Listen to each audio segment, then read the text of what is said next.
सन्मानाने युती झाली तर ठीक, नाही तर आम्ही आमच्या ताकदीवर लढायला तयार, मंत्री गुलाबराव पाटलांचं वक्तव्य.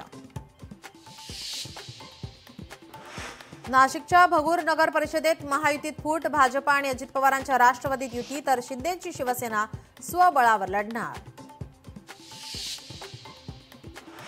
आपला पक्ष बुडाला तरी चालेल, पण दुसरा पक्ष घेऊन बुडायचं. एका कुटुंबाच्या माध्यमातून रायगडात नवीन ट्रेंड, नाव न घेता महेंद्र दळवींची सुनील तटकरेंवर टीका.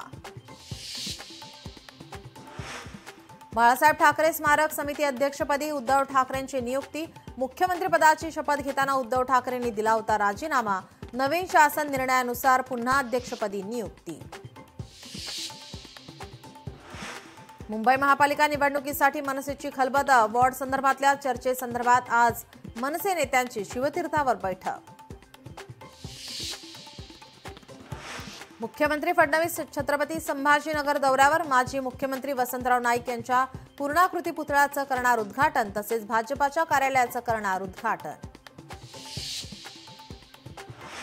बिहारच्या नेतृत्वाबाबत गूढ कायम. मुख्यमंत्री कोण होणार याबाबत एनडीएमध्ये चर्चा सुरूच.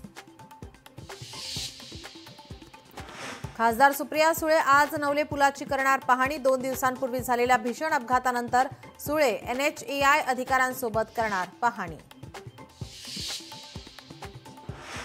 मुंबईत 4 ठिकाणी कबूतरखाने सुरू करण्याचा निर्णय. मात्र गेल्या 15 दिवसात एकही संस्था पुढे न आल्याने कबूतरखाने सुरू करण्यात अडथळा.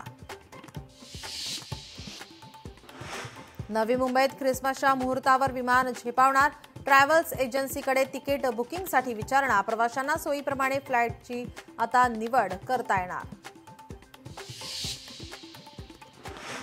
मुंबईत कचरा संकलनात 3000 कोटींचा घोटाळा. कचरा वेचक कर्मचाऱ्यांचा आरोप. धोकादायक गाड्यांमधून प्रवास करावा लागत असल्याने जीव कर्मचाऱ्यांचा धोक्यात. अधिकारी अद्याप गप्प का? लोकशाही मराठीचा सवाल. लोकशाही मराठी ऐका, पहा, जागरूक रहा.